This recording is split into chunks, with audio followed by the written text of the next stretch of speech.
இன்னைக்கு என்ன நாள்? ஒரு நடிகரின் பெயரை சொன்னார். ஐயோ நம்ம மைண்ட் அங்க போகுது. ஆமாங்க, இன்னைக்கு மே 1 உழைப்பாளர் தினம். இன்னைக்கு உழைப்பாளர் தினங்கிறதுனால நமக்கு தெரிஞ்ச ஒரே வியர்வை சிந்து உழைக்கிற உழைப்புனா ரன்னிங் மட்டும்தாங்க. ஸோ அதுக்கு தேவை என்னன்னு பார்த்தீங்கன்னா ஷூ. அந்த ஷூ அங்கே நம்ம போன இடம் தான் இந்தியாஸ் பிக்கஸ்ட் ஸ்போர்ட்ஸ் ஷாப்பான டெக்கத்லான். எல்லா ஸ்போர்ட்ஸ் மெட்டீரியலும் இங்கே கிடைக்குங்க. அது போக riding materials also available here. இதான் குய்யா ரீசெண்டாக வாங்கின ஒரு ஷூ. நானும் இன்றைக்கி தான் பர்ச்சேஸ் பண்ணலான்னு இருக்கேன். ஸோ இதோட ரேட்டு பார்த்தீங்கன்னா 3000, பட் ஆனால் ஆஃபரில் நமக்கு வந்து 1600 வருது. இது எங்களோட ஃபேவரட்டான வாட்டர் பாட்டிலுங்க. ரொம்ப நாள் யூஸ் பண்ணோம். போனாலும் இந்த வாட்டர் பாட்டில் தான் வாங்குவோம். டெக்கத்லான் போகிறது இந்த வாட்டர் பாட்டில் வாங்குறதுக்காக தான். ஸோ இதோட ப்ரைஸ் பார்த்தீங்கன்னா 199.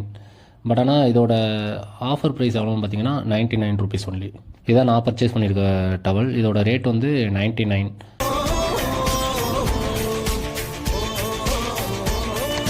ஃபேஷனபிளான ஆளு. ஃபேஷனபிளா? ஆமா.